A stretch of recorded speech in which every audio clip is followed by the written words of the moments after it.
database patterns, like a lot of people mention the Artisans International League. They have a number of pictures. Things are very good at classifying, but in a lot of cases, there's not instructions how to make things, and that's part of the problem, is how complex it is to translate things. I did my original Art of Chainmail. I did 11 tutorials, and I did 2 books for LARP jewelry. And the biggest problem is making sure that there was some sort of gauge standard. People were getting the right links for the patterns. In fact, the thing that has stymied the most on making a lot of new tutorials is just being in a position of not being able to guarantee that what I'm showing you is replicable in a given gauge size and wire. I might say get a 16 gauge ring with a 7/16 inner diameter, and you get it. You find that the pattern doesn't work at all, and it works fine. But then you find out that my manufacturer's 16 gauge was a little bit different from your manufacturer's 16 gauge, or you tried it in brass and I was doing it in steel, something like that. So very, very subtle differences can drive you absolutely batty when it comes to email. And so that's basically why I do as many tutorials, and I like just doing live demonstrations to show techniques. But I think it would be absolutely neat to bring more tutorials forward, but you'd almost need a gauge standard or a standard of ring that you could guarantee that if you're using this ring that you can replicate that thing. And it's not something that I have living on an island in Canada. Okay, enough ranting. Back to the channel. I've pretty much done my broadcast slot here for the moment, and things. Let's get to the end of this. What we got. We're going together nice and fast.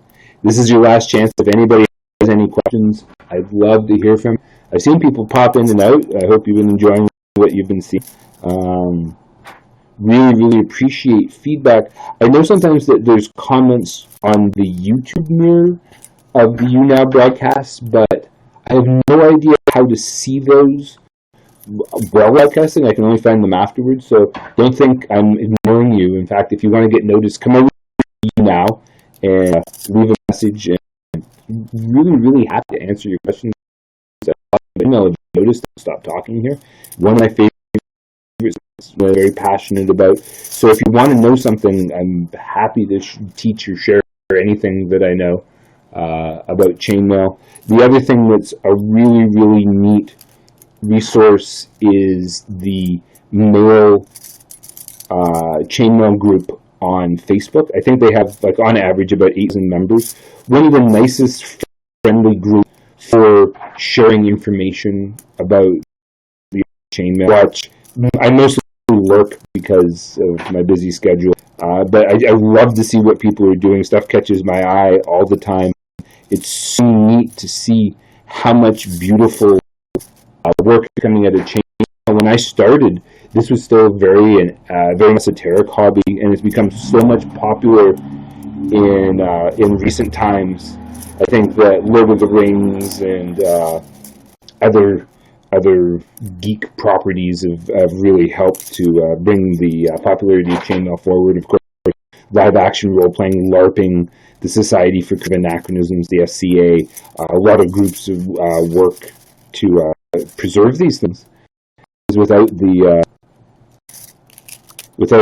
active preservation, these would completely disappear. I taught myself how to make chainmail after I saw an example in a movie. I didn't have any books or anything to learn from at the start. And I started to find more information. It was almost more complex. As part of the thing that originally convinced me to write the Art of Chainmail, it's just like, wow, there needs to be more information on this. And then the internet came along and started to grow and become a thing. And all of a sudden, there's information everywhere today. If you want to know about making chainmail, just go to Google and just go wild with research. You'll find so much information. Some of it's mine, some of it other websites. There's lots of pre-made link manufacturers. I find truly that it's very frustrating to work with my own ring. So I really like working with pre-made links. Like, for as bad as or as much problems as you can run into with things like springback and materials and whatnot, a lot of the professional manufacturers are really excellent at making sure that they have consistency and that everything matches up and they understand these things. Whereas if you're doing it at home, oh man, it's a lot of work. maybe on a small scale for jewelry with sterling silver. Really nice perf saw and cut your wire. I can see it on that scale. I don't do a lot of that work, but I still prefer buying pre-made rings. A complete slut for pre-made rings. In fact, if you want to send me your accolades, send me pre-made chainmail rings, and I'll show them on air, and I'll make things out of them for you. Absolutely complete ring junkie doing this sort of stuff. Pattern missions. I think that's one of the aspects of this. The other thing is just like the relaxation. I don't know, like I'm sitting here rambling on, but the truth is, like, I'm completely zen, sitting putting rings together. Once I get the pattern going and I know what I'm doing, you follow the little meditative thing. It's almost as good as prayer beads. Okay, we got two more to put on here, and then we'll see the result of our double spiral chain here. Oh, wow. That one likes to pop apart. So, what the heck with it? Okay. Well, that's a pretty neat one for looking density. Let's see if it hangs when it aligns. Very, very. Love the sound of these rings as well. They're really beautiful. Okay. Well, I'm going with the Art of Chainmail for Whites.tv. Really, really hope you enjoyed the show today, and I'll see you again. Chain on.